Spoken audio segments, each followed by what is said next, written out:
Hi, I am Manisha Riyaz. Welcome to Glitz Vision USA. तो बात करते हैं परिजात की इस वीक की एपिसोड की।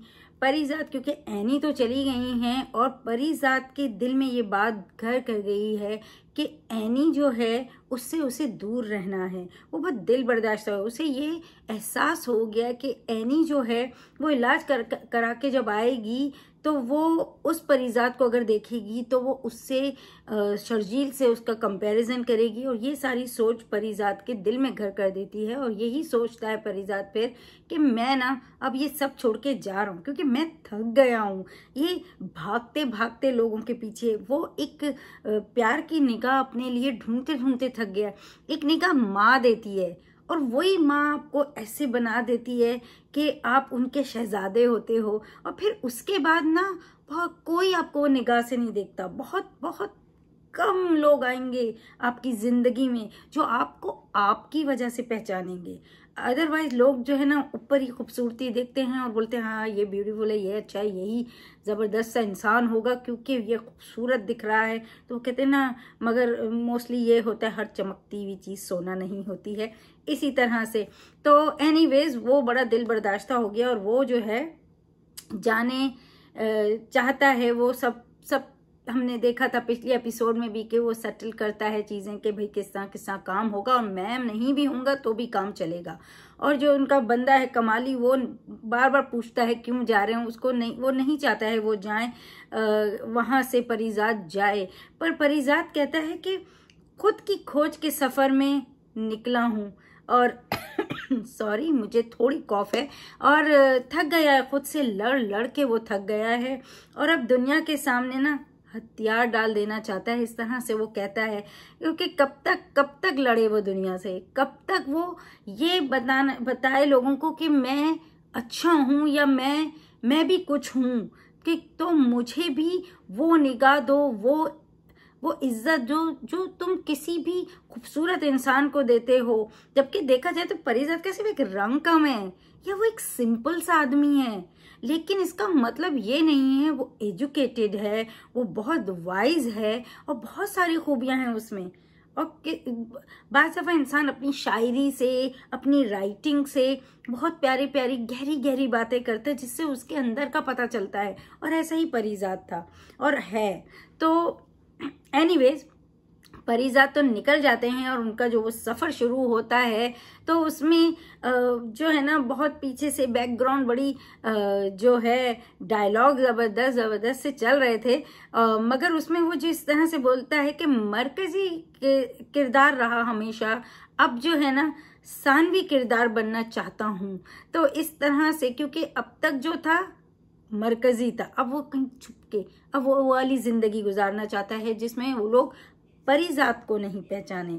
और उधर उनको सफर में जो है ना एक अंकल भी मिलते हैं और अंकल जो है ना उससे पूछते हैं कि किस इलाके के हो, मतलब इस इलाके के तो नहीं लगते हो। तो परिजात बड़ी अच्छी बात कहते क्या कि जगह और इलाके इंसान के माथे पर मोहर लगा देती है कि वो पहचाना जाता है, मतलब कि कहाँ का है कहाँ का नहीं है, इस तरह की बात है। तो अंकल कहते हैं कि हम इंसान ना अपने माथे पर ना बहुत सी अंधे की मोहर लगाए फिरते हैं, बस देखने वाली निगाह चाहिए होती है। मैं जब रिव्यू करती हूँ ना मुझे मेरी क्या है कि मैं जो देखती हूँ, जो डायलॉग सुनती हूँ ना, मैं उसकी खूबसूरती में खो जाती हूँ और मैं अतराफ बहुत कुछ देख नहीं पाती कि कहाँ क्या गलत हो रहा है, कहाँ क्या सही हो रहा है। मैं एक परिजात इंसान को देख रही हूँ, उसके सफ़र को देखती हूँ, उसके अराउंड वो किस तरह से मुश्किलात से निकला है, किस तरह से वो गुजरा है, वो देखता हूँ। और फिर उसमें वो गहरी बातें जो हम हर इंसान गुजरता है कहीं ना कहीं हमको टच करती हैं, हम महसूस करते हैं। तो मुझे बहुत अच्छे लगते हैं डायलॉग्स में। ऐसा क्यों दिखाया, वैसा लुक क्यों दिखाया, एक कैरेक्टर बनाया है। हाँ उसमें छोटा ऊपर नीचे हो जाता है, लेकिन वो ना एक किरदार के एक खूबसूरत स्टोरी के पीछे ऐसे छुप जाता है कि वो मुझे दिखाई नहीं देता है। बहुत लोग मुझे बोलते हैं कि आप जब रिव्यू करते हो तो सारी डिटेलिंग में नहीं जाते हो। अगर मैं पूरी डिटेलिंग में जाऊं तो क्योंकि मैं बहुत टेक्निकल पर्सन हूँ तो मैं पूरी डिटेलिंग में भी जा सकती हूँ, लेकिन मुझे डायलॉग से बहुत प्यार है और मैं बस उन्हीं लफ्ज़ों में किस तरह की अदायगी की जा रही है, किस तरह से एक एक्टर अपना करेक्टर प्ले कर रहा है, मेरे लिए वो बहुत ज़्यादा हो जाता है, तो मैं उसकी ज़्यादा बात करती। तो इसी तरह ये अंकल जो है वो कहते हैं उसको कि बहुत सी अनदेखी मोहर लगाए फिरते हैं हम इंसान, बस देखने वाली निगाह चाहिए। और ये बात बिल्कुल सही है। वो कहते हैं ना कि हीरे की पहचान जौहरी को होती है, इसी तरह वो निगाहें जो अच्छे लोगों को पहचान पाती हैं ना, वो बहुत कम में होती हैं। मोस्टली हम लोग जो है ना ऊपर ही देखते हैं और उन्हीं चीज़ें जो हमें कोई दिखा रहा है ना, हम समझते हैं भाई यही बंदा है, मगर हम बाद में जान पाते हैं। और बहुत से लोग बहुत चुप होते हैं, बहुत इंट्रोवर्ट होते हैं, बहुत क्वाइट होते हैं, बहुत एक अपने जोन में रहते हैं और हमें लगता है कि इनका एटीट्यूड है, ये बड़े बुरे हैं, या इसको किस बात का गुरूर है, बहुत सारी चीज़ें हम लोग इस तरह से बोलते हैं। लेकिन वो बंदा कहीं ना कहीं बहुत गहरा और बहुत अच्छा होता है, कम गो है मगर अच्छी बात करेगा जब बात करेगा। और ऐसा ही परीजाद रहा है, यही परीजाद का जर्नी भी रहा है कि वो जब बोलता है वाइज ही बोलता था, ऐसी उटपटांग बातें करके अपना टाइम गुजारता नहीं था, मतलब मेरे जैसा नहीं था, मैं बहुत बातें करती हूँ। तो एनीवेज, तो ये वाली बात बहुत सही अंकल बोलते हैं। एनीवेज, परीजाद कहता है मेरी कोई मंजिल नहीं, बस सफ़र करता हूँ। और देखा जाए तो उसकी कोई ऐसा नहीं है कि कोई मंजिल नहीं थी, लेकिन उसने जिस तरह उसके साथ होता गया ना, तो उसने वो फ्लो में ही चलता रहा और कहीं अपनी जो मंजिल वो पाना चाहता था शायद कहीं वो उससे भटका है। जैसे हम देख रहे थे कितना एजुकेटेड, मतलब एजुकेशन को लेके कितना ज़्यादा परीजाद जो है पढ़ने में अच्छा था, पढ़ाई उसका वो था, वो पढ़ाना चाहता था, और वो नाहिद को पढ़ाता भी है तो उस पर उसको गलत समझा जाता है और वो उसके फादर उसको मारते हैं थप्पड़ क्योंकि उन्हें लगता है उसने खत लिखा। तो ऐसी बहुत सी चीज़ें होती है। और फिर जब वो लुबना की माँ से मिलता है तो वो एक अलग ही उसे पिक्चर दिखाती है। और फिर वहीं से परीजाद ना पैसा कमाने में लग जाता है, क्योंकि उसे लगता है, वो पहले समझता है पढ़ लिख कर कुछ बनेगा, मगर फिर उसे पता चलता है कि नहीं, इससे ना पैसा कमाना, पैसा होना ज़रूरी है। तो वहाँ थोड़ा भटक जाता है और फिर जाहिर सी बात है उसकी मंजिल जो है ऐसा सच कुछ है नहीं, लेकिन सफ़र चल रहा है परीजाद का, तो वो ये बात कहता है। और तो हमने देखा है कि पूरी ज़िंदगी जो है उसने सफ़र ही किया है, बचपन से लेके, और अभी भी उसका सफ़र चल रहा है। खैर वो जो है आगे बढ़ नहीं पाते हैं क्योंकि रास्ता कुछ ख़राब होता है, तो वो अंकल के साथ ही अंकल उन्हें अपने घर ले जाते हैं। और वो जो है ना नासाज की बात याद आती है कि बहुत से लोग सफ़र में मिलते हैं जो आपके कुछ नहीं होते फिर भी बहुत कुछ बन जाते हैं। और इसी तरह उसके साथ होता है, उसे लोग मिलते जाते हैं, कहीं ना कहीं उससे अटैच हो जाते हैं या वो उनसे अटैच हो जाता है। तो इस तरह का उसका सफ़र है। और यही ज़िंदगी का भी सफ़र होता है कि आपको बहुत लोग आपके अपने होते हैं, लेकिन आप चलते जाते हैं और लोगों से मिलते हैं, कहीं ना कहीं वो आपसे बहुत क्लोज हो जाते हैं, आपके दिल के करीब हो जाते हैं। तो ऐसे ही परीजाद के साथ है कि उसे लोग मिलते हैं राह में, और जो कि उसके कुछ नहीं होते हैं, लेकिन कहीं ना कहीं उसकी किसी वजह से वो उसके दोस्त बन जाते हैं या वो उसके अपने बन जाते हैं। तो जैसे कि हमने बबली बदमाश देखा, नासाज देखा, लुबना देखी, फिर उसके बाद जो है बहरोज, वो कुछ नहीं था, एक वफादारी पे सब कुछ उसको दे दिया। फिर उसकी ज़िंदगी में एनी आई, लेकिन एनी पे तो हम बाद में बात करेंगे। और जो है वो उनके साथ चले जाता है, अंकल के साथ। और जो है परीजाद अपना सारा जर्नी इस सफ़र के साथ याद करता है कि किस तरह से वो शुरू हुआ, कैसा था, फिर उसके बाद नाहिद उसकी ज़िंदगी में आई, फिर आगे कैसे हुआ, नहीं आई, और अब ये कहाँ जा रहा है। तो मतलब वो सारा अपना जर्नी याद करता है और अभी भी चल ही रहा है, अभी ख़त्म कहाँ हुआ है। लेकिन बहुत ही खूबसूरत जो है ना वादियाँ दिखाई हैं, ब्यूटीफुल, मतलब सीनरी वगैरह बहुत खूबसूरत कश्मीर का दिखाया है उन्होंने। और जो है ना, मगर परीजाद के जब वो अंकल नाम पूछते हैं तो वो उनको अहमद बताता है।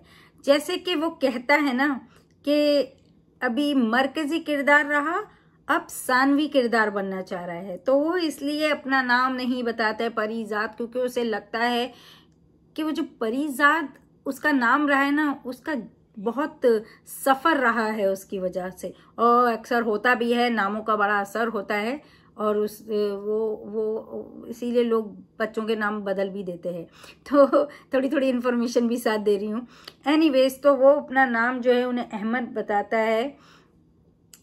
तो जैसे मैंने बोला कि वो शायद भूल जाना चाह रहा है, या वो अपने उस नाम को समझता है कि उस नाम ने उसे बहुत ज़्यादा हार्ड टाइम दिया है, लोगों ने उसकी रिस्पेक्ट नहीं की है, यूज़ किया है। फिर वो PZ जब बना तो तब एक अलग जर्नी रहा उसका, क्योंकि पैसा आया तो लोग उसके होने लग गए, और शायद अब वो चाहता है कि एक ऐसी ज़िंदगी गुजारे जिसमें ना कोई उसे जाने नहीं, परीजाद को, और मगर आएंगे लोग, शायद आ जाएं, क्योंकि नाम बदल जाता है पर इंसान तो वही रहता है, तो इसलिए शायद वो अपना नाम जो है छुपाता है।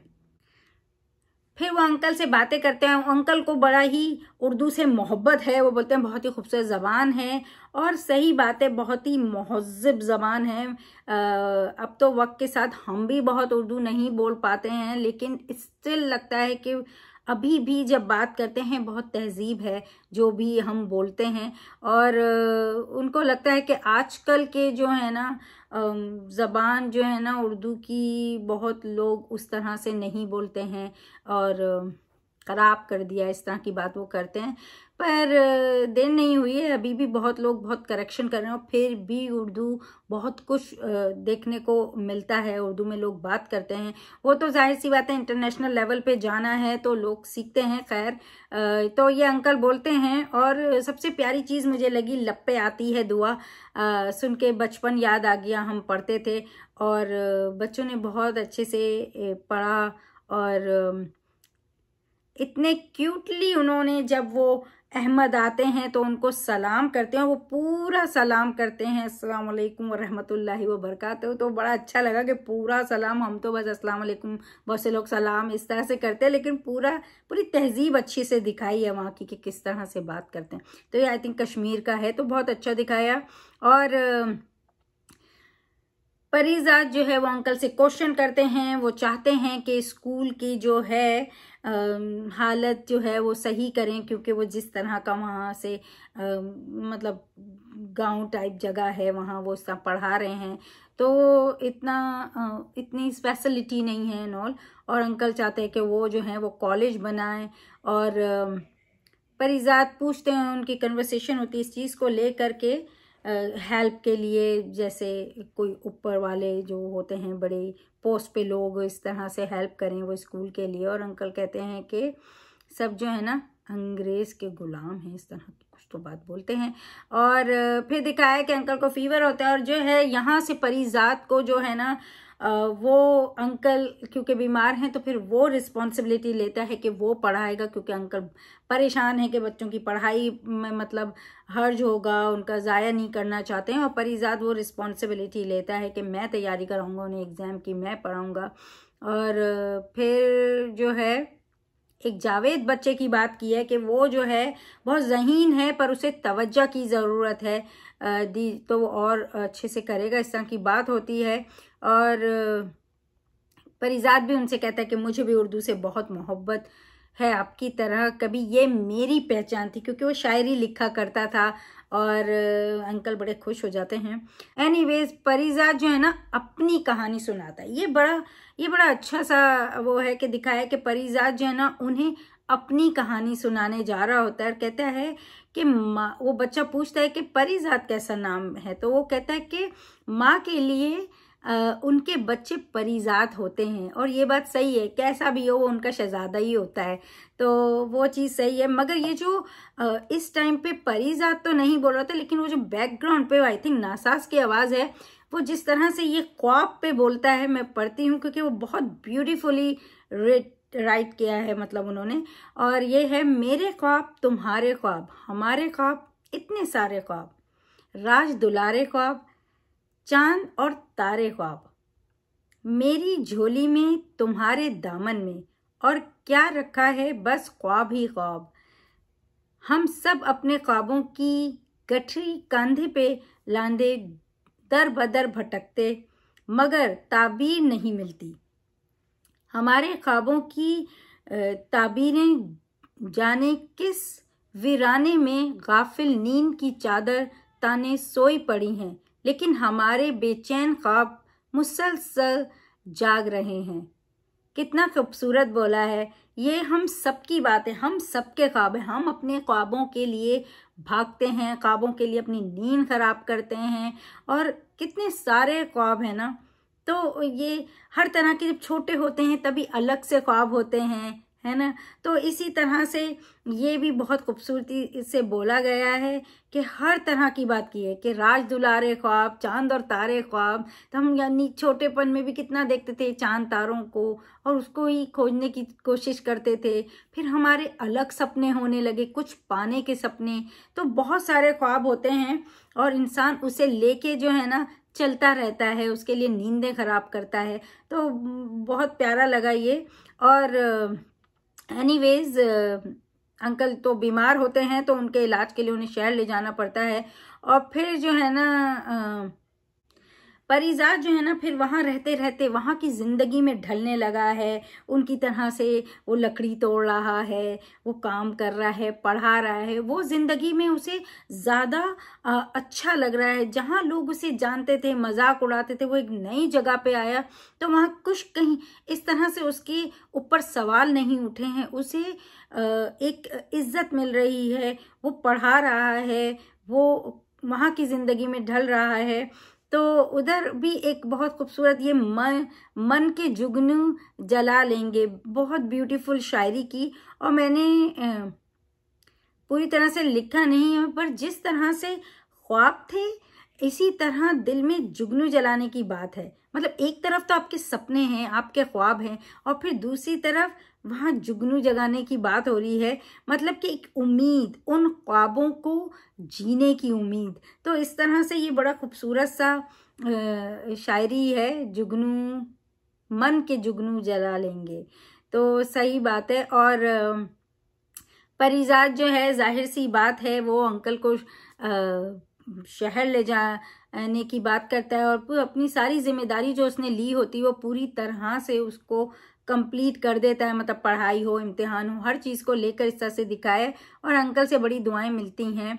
और परिजात को पैसा सुकून ही नहीं दे पाया। उसकी ज़िंदगी में वो पैसा आया और उसकी वजह से उसे वो एक ताकत मिली, लोगों को वो जीत सकता। लेकिन वो परिजात था, वो उसके अपने उसूल के अगेंस्ट जाके नहीं चीज़ें कर सकता था। और उसने उस पैसे के लिए भी अपनों की मदद की, अपनों को जहाँ जो भी उस पोस्ट पे रहते कर सकता था उसने बहुत हेल्प की। लेकिन फिर भी वहाँ सुकून नहीं, अकेलापन, कोई अपना नहीं, तो उसको वो सुकून नहीं था। और अब यहाँ एटलीस्ट उसको अच्छा लग रहा है।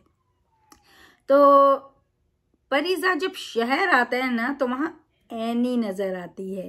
एनी जिसको देख के परिजात अपनी जगह सहम सा जाता है कि अब वो उसे पहचान लेगी, वो उसे देखेगी, उसके बारे में क्या सोचेगी, क्योंकि Parijat is not good looking guy. तो वो चीज़ जो थी वो अपनी जगह ही खड़ा रह जाता है। और एनी फ़ोन पे बात कर रही है, और एनी जो है वो फ़ोन पे बात करती है, उसको देखती है, लेकिन एक ऐसी निगाह जो आप किसी को खड़े हुए इंसान को ऐसी देखते हैं, ऐसी देखती है और उसके पास से चली जाती है। और फिर वहाँ उसे शर्जील होता है और उसके साथ चली जाती है।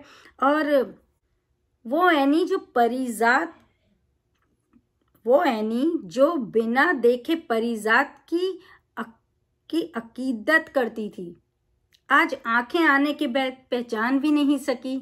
तो ऐसा तो हो नहीं सकता कि शायद उसने कभी परिजात की कोई पिक्चर ही नहीं देखी हो। ये क्वेश्चन उठ सकता है कि भाई जब उसकी आंखें आईं और परिजात जो है उसको वो देखना चाहती थी, तो क्या उसको एक पिक्चर भी उसकी नहीं मिली। तो एनीवेज खैर वो जो हैं वो गुजर जाती हैं, वो तो गुजर जाती हैं, लेकिन परिजात के दिल में वो सब कुछ रह जाता है। और वो जो है वो बैठ के, वो आंख जला के वो रो रहा होता है। और परीजाद के लिए वो कितना तकलीफ दे लम्हा होता है, क्योंकि जो उसके दिल को इतना टच करती है, इतना यकीन दिलाती है कि इसकी दिल की दुनिया में जो है ना, वो दिल की आंखों से उसे देखती, दिल की दुनिया में जो है ना उसके लिए वो कितना अहम है, वो आज आंखें सही होने पे उसे पहचाना ही नहीं। तो ये चीज़ बड़ी चीज़ हो जाती है परीजाद के लिए। रोता है, याद करता है उसकी सारी बातों को जिसमें परीजाद के लिए एहतराम था, अकीदत थी, इज्जत थी, जिसके सामने वो एक बच्ची बन जाती थी। चाहिए तो चाहिए, आपको आना है तो आना है। मेरी दिल की दुनिया में ऐसे दिखते हैं, आपके लफ्ज़ों की मद्दा हूँ, इस तरह से कहती है। कुदरत ने मुझसे बसारत तो ले ली, मगर मुझे बदले में कुछ और दे दिया।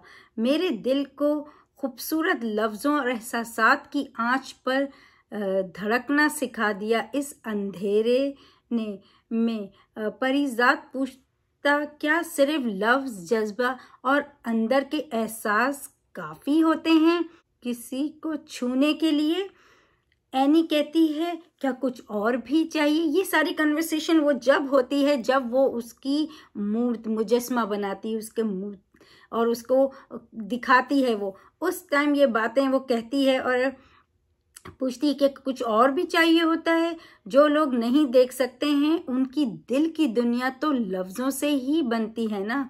तो बस यही है मेरे दिल की दुनिया। परीजाद कहता है, मगर दुनिया इंसान को उस मयार पर नहीं रखती है ना, दुनिया के उसूल अलग हैं। एनी कहती है, मुझे क्या गर्ज है दुनिया के उसूलों और मयार से, जब मेरे दिल की दुनिया इतनी खूबसूरत हसीन है। तो वो लफ्ज़ वो सारे याद करता है परीजाद। तो ये सब एनी बोलती है, लेकिन आज जब एनी की आंख है और एनी के सामने परीजाद है, तो एनी उसे देखे बिना चली गई। एक एक एक अच्छी बात नहीं कह सकी, एक अच्छी निगाह नहीं डाली।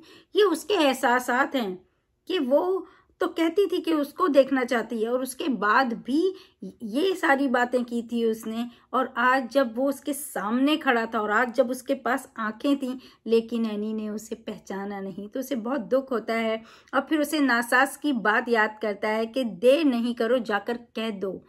शर्जील की बात को याद करता है कि एनी की जब आंखें आ जाएंगी तो मैं उसे प्रपोज करूंगा। तो वो सारी चीज़ें वो याद करता है। और फिर परीजाद याद करता है और ये सब उसके वो सोच रहा होता है। और ये सारे डायलॉग्स जो है ना ये चल रहे होते हैं। हमेशा देर कर देता हूँ मैं, ज़रूरी बात कहनी हो, कोई वादा निभाना हो, उसे आवाज़ देनी हो, उसे वापस बुलाना हो, हमेशा देर कर देता हूँ मैं। मदद करनी हो उसकी या कि ढारस बढ़ाना हो, बहुत दरीना रस्तों पर किसी से मिलने जाना हो, हमेशा देर कर देता हूँ मैं। याद करता है कि वो कहती है, सबसे पहले मैं आपको देखना चाहती हूँ। और जब वो सामने होता है तो पहचान भी नहीं पाती है। बदलते मौसमों की सैर में दिल को लगाना हो, किसी को याद रखना हो, किसी को भूल जाना हो, हमेशा देर कर देता हूँ मैं। किसी को मौत से पहले किसी गम से बचाना हो, हकीकत और थी कुछ, उसको जाके ये बताना हो, हमेशा देर कर देता हूँ मैं। पर परीजाद देर नहीं करता है। मैं कहती हूँ परीजाद देर नहीं करता था। उसको कभी उसका मोल ही नहीं बताया गया है, कभी उसको वो रिस्पेक्ट ही नहीं दी गई है, कभी उसको ये अहमियत ही, उसकी बात को अहमियत ही नहीं दी गई है। तो जब आपको ये सब नहीं मिलता है ना, आप झिझकते हैं, क्योंकि जब आपको पता है आपको घर में ही अहमियत नहीं मिल रही है, बाहर वाले आपको इस तरह ट्रीट कर रहे हैं, तो आप डरते हैं कि अगर मैंने कुछ कहा और सामने वाले का क्या रिएक्शन हो, तो आप उस वजह से झिझकते हैं। देर इंसान जब करता है जब भी वो कहने की भी ताकत रखे, लेकिन वो टाइम जाया करे। परीजाद तो झिझक में रह जाता है। तो मुझे लगता है उसने देर नहीं की है, मगर कभी किसी ने उसे भरोसा दिया ही नहीं। वो देर नहीं करता था, वो जैसे मैंने बोला झिझकता था। उसने बहुत अच्छा किया कि वो एनी से खुद दूर चला गया। मतलब जब भी उसको ये एहसास दिल में जागा ना, जब भी वो शर्जील को मरवाना चाहता था, फिर जब ये एहसास उसे जागा कि ये वो नहीं कर सकता है, और उस वक्त वो एहसास कर लेता है कि नहीं, मेरे लिए ये दुनिया नहीं है, मैं ये सब नहीं कर सकता हूँ, मुझे दूर खुद होना होगा। और वो इसीलिए एनी से दूर हो जाता है, उसके साथ नहीं जाता है, फिर उससे बाद में भी नहीं मिलता और वो वहाँ से ही चला जाता है। तो वो अपने तौर पे अपने लिए अच्छा ही करता है, क्योंकि उसे डर है कि वो कैसे उसे जब वो अगर पहली बार देखती तो किस तरह से उसके साथ, मतलब उसका क्या रिएक्शन होता। वो उसे शर्जील से कंपेयर करती इस तरह से, और आज उसे सिर्फ एक दुख है कि वो पहचान नहीं पाई। ये सिर्फ एक दुख है। शायद उस टाइम उसे अगर वो दुत्कार देती या उसको देख के जो भी रिएक्शन उसका होता कि मेरे ख्वाबों की दुनिया में, मेरे दिल की दुनिया में तो परिजात ऐसा है, लेकिन सामने ये ऐसा है, तो वो चीज़ से बचने के लिए, लेकिन आज वो एक ही दुख है उसे कि वो सामने आई और उसे पहचान नहीं सकी। और उसको दुख है कि मैं हमेशा लोगों से दिल लगा लेता हूँ, लेकिन लोग जो है ना हर बार ही मुझे धोखा देते हैं। तो ये चीज़ वो सोचता है। और ये बहुत खूबसूरत, जैसे मैंने कहा ना, वो जो सारी सोच में वो बोलता है ना कि मैं देर कर देता हूँ, और उससे लगता है कि वो देर कर देता है, लेकिन वो देर नहीं करता है। लोग ही जो है ना इस तरह से चीज़ें करते हैं कि आप झिझकते हैं और इसमें ही आप पीछे रह जाते हैं अपनी बात किसी तक पहुंचाने में। और वो नहीं चाहता था कि एनी को अगर वो दिल की बात बोले तो वो ये समझे कि वो एहसान कर रहा है उस पर, तो इसलिए उसके बदले में वो ऐसा चाहता है। तो वो ये सारी फीलिंग्स, वो अपनी जगह बिल्कुल सही था, क्योंकि हमें जब कोई मोल नहीं मिलता है ना तो हमें बहुत सारी चीज़ें सोचनी पड़ती है, क्योंकि हमें ना हमारी प्रोटेक्शन खुद ही करनी होती है। लोग तो मिनटों में जलील करते हैं। तो ये वाली बात होती है। एनीवेज, प्रोमो में हमने देखा कि मापारा जो हैं उनकी पिक्चर की कामयाबी की, फिल्म की कामयाबी की बातें सुनता है वो, और फिर बच्चे भी कामयाब हो जाते हैं। पर जावेद का कुछ वो बोलता है, वो पता चलेगा कि भाई जावेद का क्या हुआ है। जावेद भी पास हुए हैं, फेल हुए हैं, ये सब, क्योंकि वो तो ज़हीन तो हैं लेकिन थोड़ी तवज्जो की ज़रूरत है, और ऐसे बहुत से बच्चे होते हैं। तो ये बहुत देखने वाला, और वो आखिरी एपिसोड है, तो हम क्या होगा देखेंगे। और जहाँ तक एनी की बात है, एनी सामने से गुजर गई है, लेकिन कहीं ना कहीं मुझे लगता है कि वो एनी है, वो उससे दिल से पसंद करती है, अकीदत करती है। ऐसा नहीं हो सकता कि वो आज आंखें आने की वजह से परिजात को ना ढूंढ रही हो या परिजात से मिलना नहीं चाह रही हो, ऐसा नहीं हो सकता है। और जहाँ तक हम यमुना जैदी के कैरेक्टर्स की बात करते हैं, तो वहाँ भी हमें नहीं लगता है कि एंड में कुछ इतना दिल दुखाने वाली हरकत होने वाली है। हाँ, ये हो सकता है कि परिजात चला गया हो तो शायद शर्जील से शादी कर ली हो या आगे कुछ बस गई हो, तो वो एक अलग चीज़ है, लेकिन उसकी डिसरिस्पेक्ट करना वो नहीं कर सकती है। इतना तो मुझे थोड़ा यकीन है उसके शोज़ जो मैंने थोड़े बहुत देखे हैं। जितना मैं यमुना जैदी को समझती हूँ, जितना मैं एनी को समझ सकती हूँ, तो यही मैं कह सकती हूँ। तो अब लास्ट एपिसोड आने वाली है, हम आगे क्या करेंगे हमें नहीं पता, पर लास्ट एपिसोड देखने का बहुत इंतज़ार है कि एक्चुअली क्या होगा परिजात और एनी का, क्योंकि अभी तो सिर्फ एक सामने से पहचाने बिना वो चली गई है, लेकिन उससे हम अक्स नहीं कर सकते, हम सोच नहीं सकते हैं कि वो कुछ नेगेटिव करेगी या कुछ गलत करेगी, नहीं। तो ये देखने वाला है। और परिजात का सफ़र है, हाँ उसे लगता है अगर उसने देर कर दी है, वो यहाँ मैं कह सकती हूँ कि इस वाले मामले में तो ज़रूर देर की है। उसे ऐसे पीछे नहीं हट जाना चाहिए था, उसे जाना ही चाहिए था, उसे इस तरह नहीं भाग जाना चाहिए था। तो पहले की बात अलग थी, लेकिन अब की बात अलग थी। पहले ठीक है कि लोगों ने उसे गलत लिया और उसने क्या, मगर यहाँ ऐसा कुछ था नहीं, तो उसे इस तरह से पीछे नहीं हट जाना चाहिए था, एटलीस्ट आगे जाना ही चाहिए था। तब देखते हैं आगे क्या होगा। लास्ट एपिसोड है, अगर आप परिजात के फ़ैन हैं तो प्लीज़ प्लीज़ प्लीज़ इस फ्राइडे पे आई थिंक थिएटर में पाकिस्तान में लगने वाला है, मतलब लास्ट एपिसोड, तो जाके ज़रूर देखिए। और हम तो यूएस में बैठे हैं, हमारे लिए तो यहाँ कुछ नहीं है जाके देखने, तो हमें वेट ही करना पड़ेगा नेक्स्ट वीक तक एपिसोड देखने। और अगर किसी ने अपलोड कर दिया तो बहुत अच्छी बात है, हम देख लेंगे फ्राइडे को ही, लेकिन आप ज़रूर जाके देखिएगा 28 जनवरी को अपने थिएटर्स में परिजात की लास्ट एपिसोड। प्लीज़ अगर आप परिजात के फैन हैं तो देखिए परिजात ऑन हम टीवी 1 Feb को, अगर आप थिएटर नहीं जा रहे हैं तो। और keep watching Glitz Vision USA for more updates, reviews and news, and don't forget to subscribe our channel. Hi, this is Arjun Bijlani. And this is Alisha Panwar, and you're watching us on Glitz Vision USA. Finally, you said it.